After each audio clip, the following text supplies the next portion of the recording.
Implica que un tipo de cambio alto no se puede sostener infinitamente, porque si yo tengo un tipo de cambio alto en 2003, pero al mismo tiempo crecen los salarios reales, el crecimiento de los salarios reales es algo que permanentemente me está generando que ese tipo de cambio alto decrezca, se achique, ¿sí? Es contradictorio decir yo quiero tener salarios reales altos y un tipo de cambio alto. O sea, los salarios altos de a poquito, ¿sí?, van bajando ese tipo de cambio real. Y no está mal, porque digamos, queremos salarios altos, queremos que haya una demanda doméstica y que digamos, el crecimiento de la Argentina no se base en salarios de miseria como en otras partes del mundo. Porque no tiene que ser así, porque quizás tampoco es el camino hacia el desarrollo, que si vemos los países desarrollados tienen salarios altos.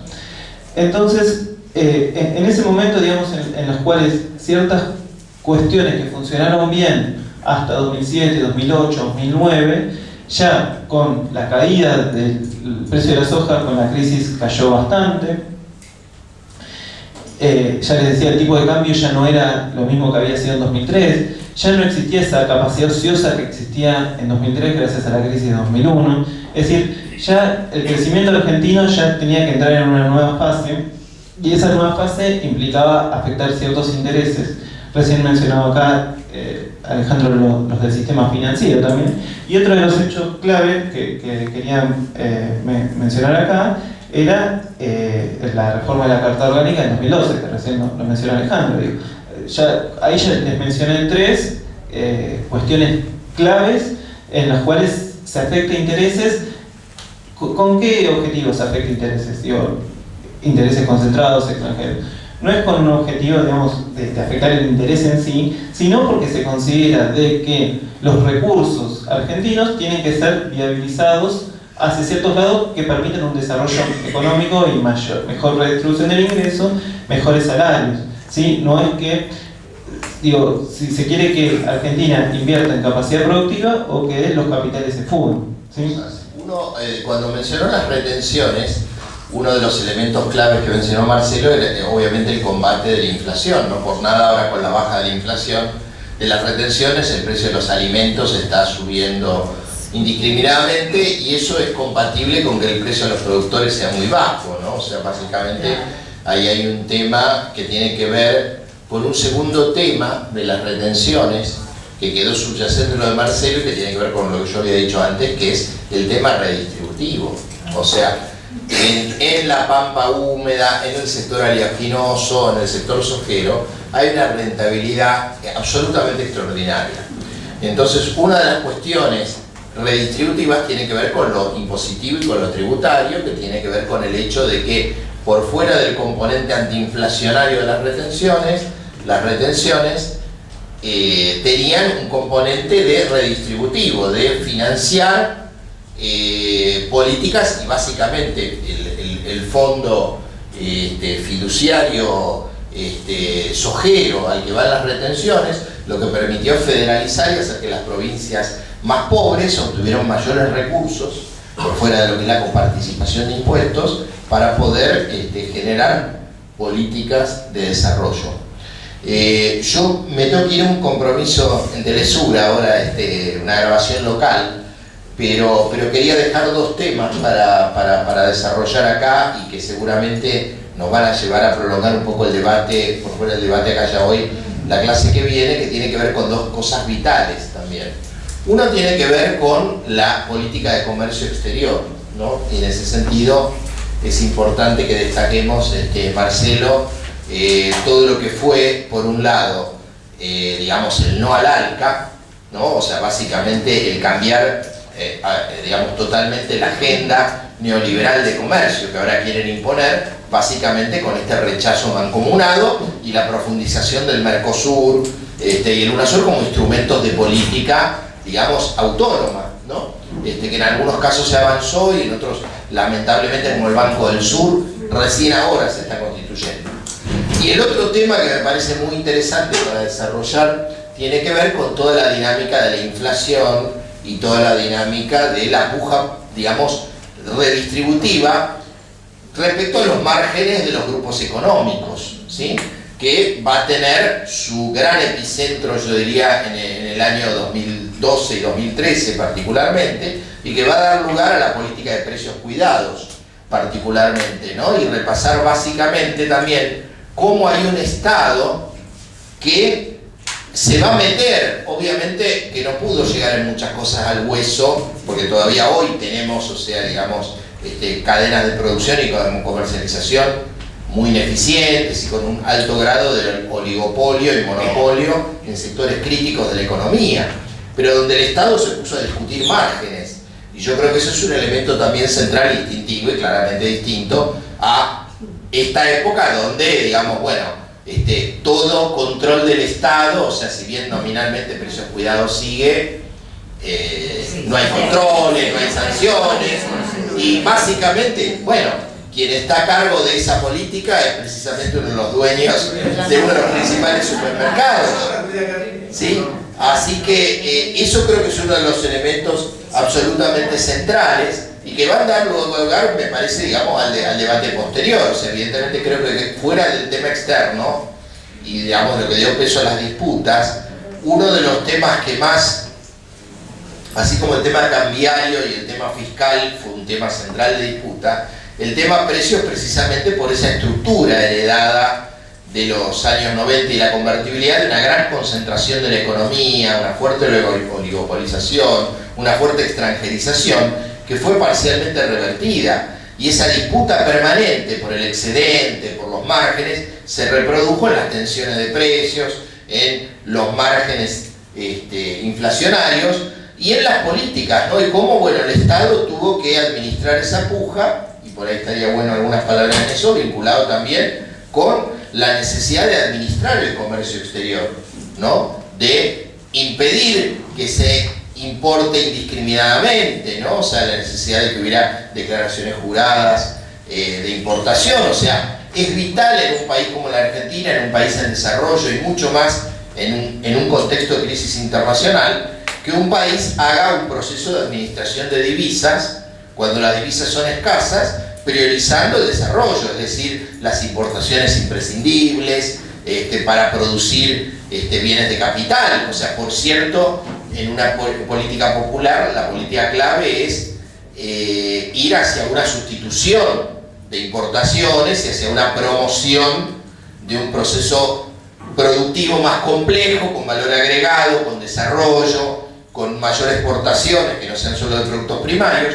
Y uno, creo, de los grandes legados que tuvo el gobierno anterior fue haber revertido, no totalmente, pero logró una desprimarización de la economía. Argentina fue uno de los pocos países en América Latina que logró que el peso de los productos básicos en sus exportaciones bajara. Por cierto, esto es un proceso incompleto y que de alguna manera va a explicar las tensiones del sector externo, pero en un contexto muy complejo y de puja, y donde también la crisis internacional hizo que todos los estados empezaran a restringir, a hacer políticas de administración de comercio. Vean ustedes esto de los limones. O sea, marca a las claras el proteccionismo o la política agrícola común en la Unión Europea.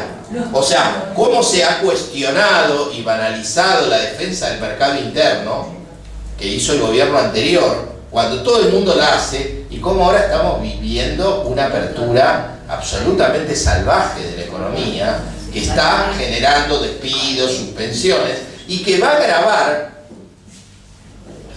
¿Se acuerdan cuando yo le dije la deuda se puede incrementar por esto de la baja de impuestos a los ricos y por el desequilibrio fiscal? Otra cosa muy grave que va a pasar es el otro desequilibrio, que es el desequilibrio externo. O sea, el gobierno ha devaluado como ha devaluado, lo vamos a ver, y a pesar de eso caen las exportaciones porque el país se desarticuliza y donde los sectores productivos sufren, y porque las importaciones están subiendo de una manera descomunal. Y entonces, ¿eso qué es lo que va a generar? Un déficit de sector externo que ¿cómo se va a cubrir? Con endeudamiento, o en algún momento solo se va a poder resolver si el gobierno no administra políticas de administración de comercio, que es lo que debió haber hecho. O sea, no haber abierto la economía como lo está haciendo, sino con deuda. O sea, siempre llegamos a ese punto. Así que Bueno, yo me tengo que ir ya, pero digo por ahí, Marcelo, si puedes profundizar fuera de lo que tenías previsto. Sí, yo diría si nos podemos quedar 15 minutos más como para complementar este tema y profundizamos. Vamos a seguir este tema porque no lo hemos ni agotado la clase que viene. Sí. Bueno, a ver el tema. El primero, en el 2005, el famoso Novalalca, en el cual Argentina y con otros países latinoamericanos con los cuales tiene muchas relaciones políticas.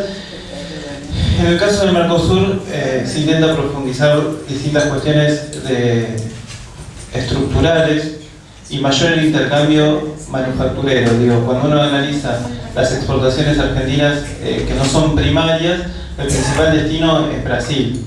¿Por qué? Porque hay cierto intercambio que, si bien no se llegó a profundizar y no hay mucha, digamos, no se llegó a profundizar todo lo que se debería haber profundizado y mejorar la integración productiva entre los dos países junto con otros países de América Latina, en general uno suele esperar que del intercambio productivo entre los países similares como son Argentina, Brasil, Venezuela, Uruguay, Paraguay, que son más chiquitos, pero entre todos los países de Latinoamérica uno lo que puede obtener es que ese intercambio sea más equitativo que en el caso de con Argentina tiene que intercambiar con otro país, ya sea Estados Unidos, Europa o China, en lo cual siempre las exportaciones de Argentina van a ser primarias y las importaciones van a ser manufactureras.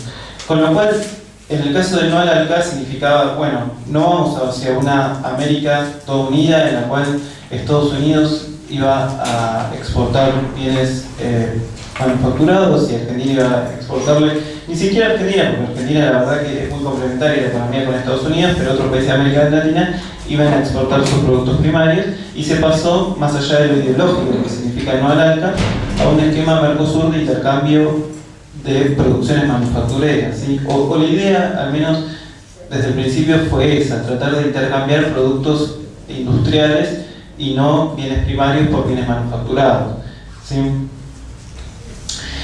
Pasando al otro tema que mencionó Alejandro, para ver un poquito el tema de la dinámica de la inflación que se empieza a dar, yo les mencioné un poco el tema de los precios de la soja y del trigo a nivel internacional como un elemento clave para entender los aumentos de precios. Sobre todo, digo, ese era uno de los objetivos de las retenciones, digo, tratar de separar el aumento de precios internacional para que no se trasladen los precios domésticos, ¿sí? Pero aparte de eso, este salario, el crecimiento del salario real va a chocar contra la concentración y oligopolios y en las cadenas de valor que existen en la economía argentina. Entonces se va a dar lo que se conoce como una puja salarios-precios, en los cuales los trabajadores en las paritarias libres tratan de ganar por el lado de los salarios y los empresarios que tienen capacidad de concentración y de oligopolio tratan de ganar por el lado de los precios, y en esta puja puede generarse cierto círculo inflacionario, ¿sí? Así que digamos, es otro de los elementos claves para ver cómo esa puja distributiva que se vuelve inercial puede llegar a generar cierta inflación. Y en este sentido, digo, el programa Precios Cuidados es clave, digo, porque si uno, digo, de acuerdo a como uno estime cuál es la causa de la inflación, va a tener herramientas distintas. Si yo creo que el problema de la inflación es de que hay mucha demanda, lo que voy a hacer es ajuste. Voy a tratar de bajar esa demanda porque para mí el problema es que hay más demanda que oferta. Ahora, Argentina es un país periférico en el cual, digo, hay todavía márgenes de oferta, hay todavía desempleo, hay muchísimas posibilidades de crecer, de generar industria, con lo cual pensar que la demanda es mayor que la oferta y que por eso no crecen los precios, cuando la oferta se podría incrementar también, parece erróneo. Con lo cual, otra lectura de la inflación que está vinculado con el sector internacional, con el precio de la soja, y que está vinculado con la puja distributiva y con los costos, ¿sí? Con el tema de que la devaluación que se traslada a precios, tiene muchísimo más sentido. Veamos lo que pasó esto ya hablamos un poco, pero en diciembre de 2015, con la devaluación. Esa devaluación, recuerdan que se trasladó a precios, ¿sí? En una medida muy grande, con lo cual siempre ¿Y por qué se traslada un precio? Porque digo, la posición heterodoxa de cómo se genera la inflación viene por el lado de los costos. ¿Sí? El empresario tiene costos y a medida que le aumentan los costos va a subir los precios. Si es un empresario que tiene margen porque es oligopólico y tiene concentración, va a poder subir los precios. Si no, no va a poder subirlos tantos en la medida que aumenten los salarios, que es un costo para el empresario, ¿sí? Como diría Marx en su momento. Y entonces, digamos, la devaluación lo que te genera es que los costos importados y exportados se trasladen a precios domésticos, con lo cual ese aumento del tipo de cambio se traslada a los precios y al empresario se le traslada que los costos de los insumos, tanto que necesita para su producción como que comercia, van a ser más caros, con lo cual lo traslada a los precios. Entonces, en general, cuando uno explica la suba de precios, no por el lado ortodoxo, sino por el lado heterodoxo, va a encontrar esta suma de elementos. Va a encontrar, por un lado, el tema de los precios que Argentina exporta, otro lado, la devaluación, también la concentración en las cadenas de valor, ¿sí? Y todo lo que es la puja distributiva entre trabajadores y empresarios. Pensemos también que el desempleo hacia el final del kirchnerismo terminó en 6,5%. La capacidad de negociación de los sindicatos con un desempleo de 6,5% es muchísimo mayor que con un desempleo de 17%.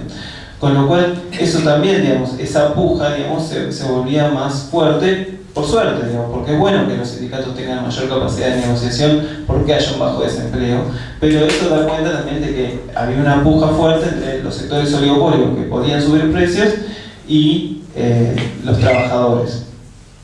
Dijiste es el 6% contra qué? Y en 2003-2004 había 17, pero creo que había más antes incluso.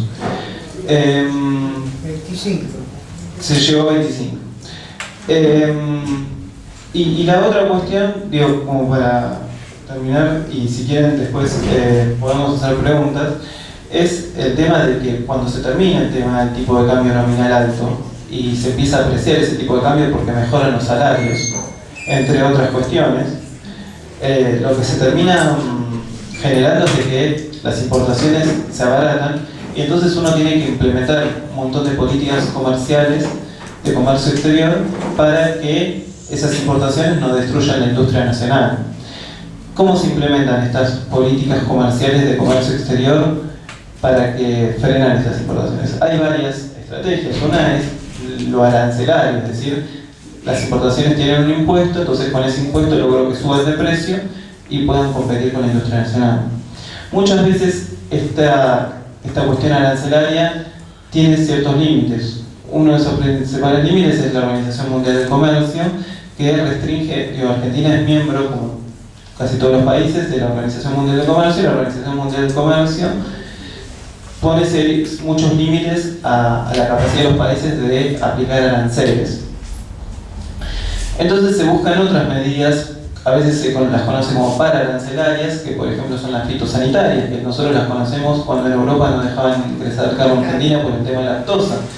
Son medidas mucho más complejas, porque uno necesita un montón de biólogos y químicos que te demuestran de que la carne tiene lactosa y que la lactosa es mala para la salud, y son mucho más complejas de aplicar, pero sin embargo la mayoría de los países desarrollados las aplican.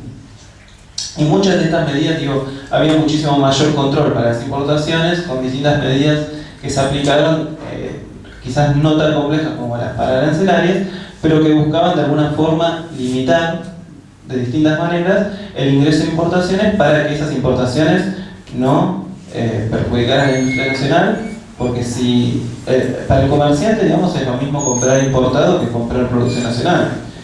Si el comerciante ve que el producto importado, o el consumidor ve que el producto importado es más barato, deja de comprar producción nacional, y cuando el consumidor deja de comprar producción nacional, la producción nacional cierra y se queda sin empleo, y así se genera un círculo virtuoso porque esos trabajadores dejan de consumir y así sucesivamente, ¿sí?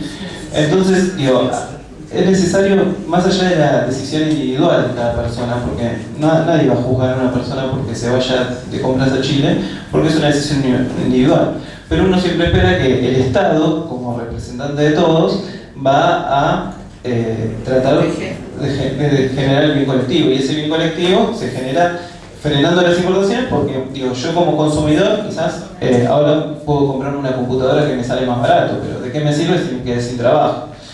Y entonces, digo, quizás algunos sectores chiquitos vayan a verse beneficiados, pero el conjunto de la población va a empeorar. Digo, no te sirve nada que bajen los precios si no tenés trabajo, ¿sí? Y bueno, otra de las cuestiones claves de Argentina fue eso que mencionó también Alejandro, que creo que fue el único país de América Latina que no reprimarizó su sector productivo. Eso significa de que, si bien a pesar del aumento de los términos de intercambio, del aumento del precio de la soja, las exportaciones argentinas no se volcaron, no aumentaron el porcentaje tanto en lo primario, sino que también aumentaron las exportaciones manufactureras, gracias principalmente al Mercosur y al intercambio con países de la región, ¿sí? Que tiene un montón de falencias, está el tema automotriz de por medio, pero así todo, digamos, si uno podía decir dónde puede colocar exportaciones manufactureras, Argentina tenía que ver con países de igual o de similar desarrollo, ¿sí? Nunca va a poder colocar producción automotriz en un país europeo o en China, ¿sí?